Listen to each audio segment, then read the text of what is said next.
Bangkitnya nasionalisme modern mulai sejak Sumpah Pemuda 28 Oktober 1928 dan membawa dampak luas pada masyarakat untuk menumbuhkan rasa nasionalisme yang kuat. Sebagai seorang pelajar, Soekarno muncul sebagai seorang pemuda cerdas yang memimpin pergerakan nasional baru.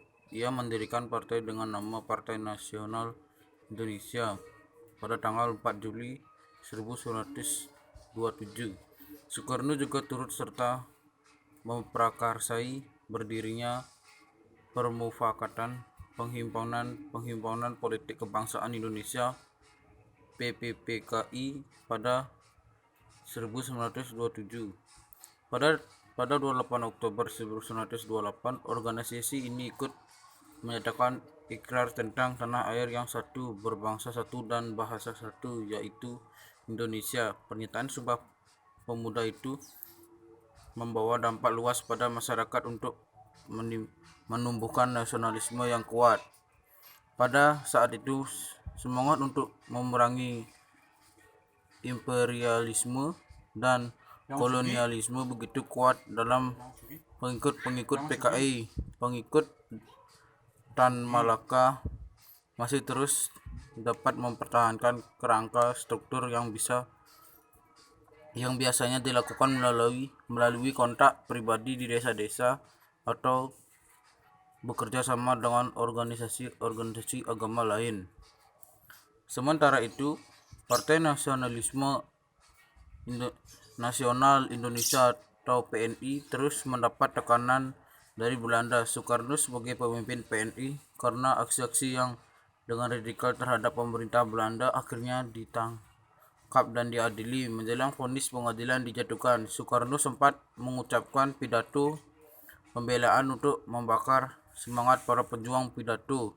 Pembelaan itulah yang kemudian dibukukan dengan judul Indonesia Menggugat. Putusan pengadilan akhirnya menjatuhkan hukuman kurungan kepada Soekarno.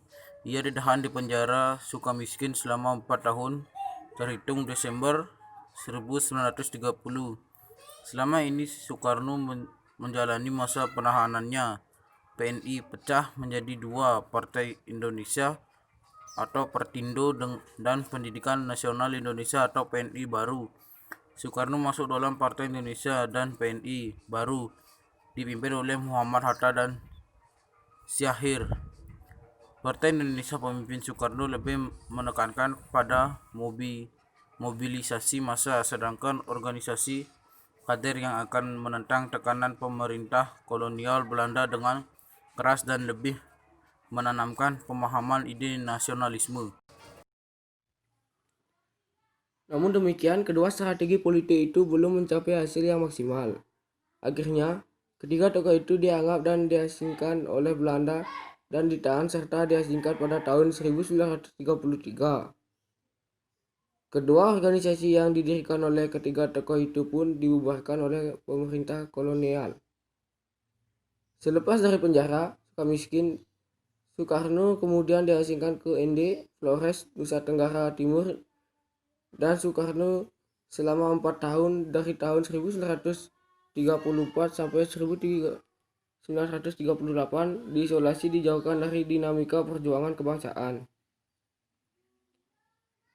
Sementara Soekarno dan beberapa tokoh lainnya ditahan dan organisasi pergerakan untuk mengantar Belanda terus berjalan. Kelompok yang beraliran Marxis mendirikan Gerakan Rakyat Indonesia atau Gerindo di bawah kepemimpinan Amir Syarifuddin dan Aka Gani.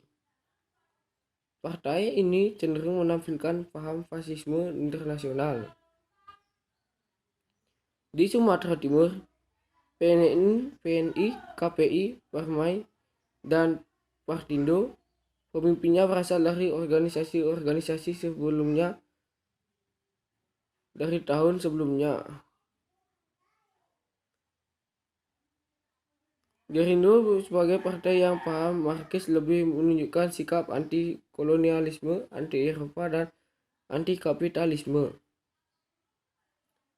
Sementara itu, Gabungan Politik Indonesia atau bisa disebut dengan GAPI pada tahun 1939 Tokoh pendiri GAPI adalah Muhammad Husin Tamir. Gerindra dapat dalam satu arah dengan Parindra yang dipimpin oleh Tamir dan sebelumnya dipimpin oleh Sutomo.